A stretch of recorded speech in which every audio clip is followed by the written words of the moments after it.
We are sending warm wishes to those of you in the path of the cold winter storm. It was snowing in Washington today, and there was a blizzard last night, an avalanche of angry posts on Truth Social from guess who? Guess who?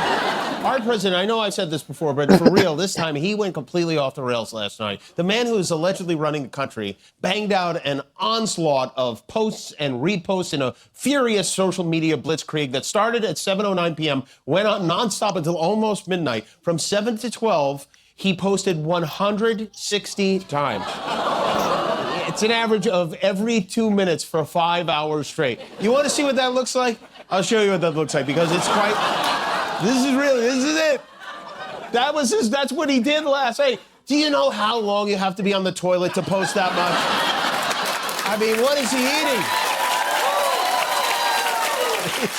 And the posts themselves were all over the place. Obama, Biden, sedition, Christmas, and you can tell he was watching Fox News because at one point he inquired about getting a reverse mortgage on the White House.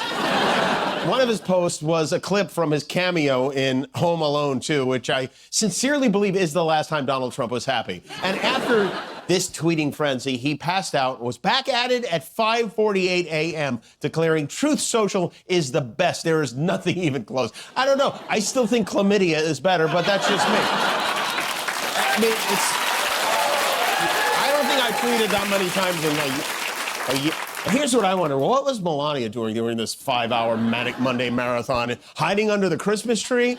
Eventually, I guess his little thumbs gave out and he came down the hall to work for another all-star cabinet meeting. Trump's hand-picked orange nosers gathered to pay tribute to dear leader and to suckle upon his ample teat. Whenever his approval rating gets particularly low, he rounds everybody up for one of these cabinet meetings to be showered with praise and to make nonsensical proclamations with no pushback at all. We're going to be giving back refunds out of the tariffs because we've taken in literally trillions of dollars, and we're going to be giving a nice dividend to the people. And I believe that at some point in the not too distant future, you won't even have income tax to pay because the money we're taking in is so great, it's so enormous that you're not going to have income tax to pay.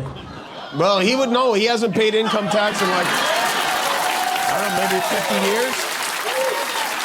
Does anyone believe we're not going to have income tax to pay? I mean, this is like the kid running for student council who promises soda in the drinking fountains. It makes no sense. Once again, Trump brought up the cognitive test. He claims he aced. He bragged about getting all A's on his physical. And he pushed back bigly against a report in the New York Times that said he's been cutting back his schedule because he's showing signs of fatigue, which is ridiculous. I mean, does this look like a man who is showing signs of fatigue? We're going to build ships, $150 billion worth of ships in America that changes the way things work. We also rescinded the supplemental statement that discouraged the fiduciaries from considering the alternative assets for 401ks. Making sure our students can read by reintroducing the science of reading in schools. This war started, it never would have happened if you'd been president. But this war is going on, and the president is trying to end it. Not because, listen, we got a million things to focus on in the world as a country, but he's the only leader in the world that can help end it. And that's why that's why even as we speak to you now. On deregulation, HHS proudly is now leading the pack. I mean, if you could sleep through that voice, you are tired. You are fatigued.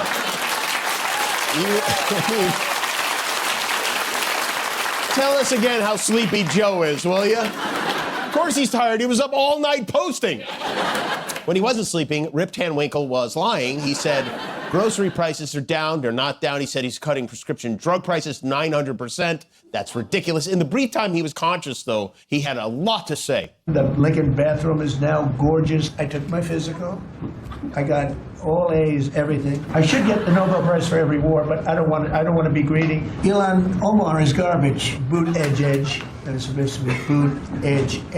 Day, night, pile drivers. Darling, could you turn off the pile drivers? To me, I love to say. Who has 5 engines on the back of a boat going in weird directions? The land of 1,000 lakes, or however many lakes they have, they got a lot of lakes. Somalians, let's go with the fat drug, FAT, for fat people. They said to me, would you like to take a cognitive test? I said, is it hard? Trump once again brought up the cognitive test he claims.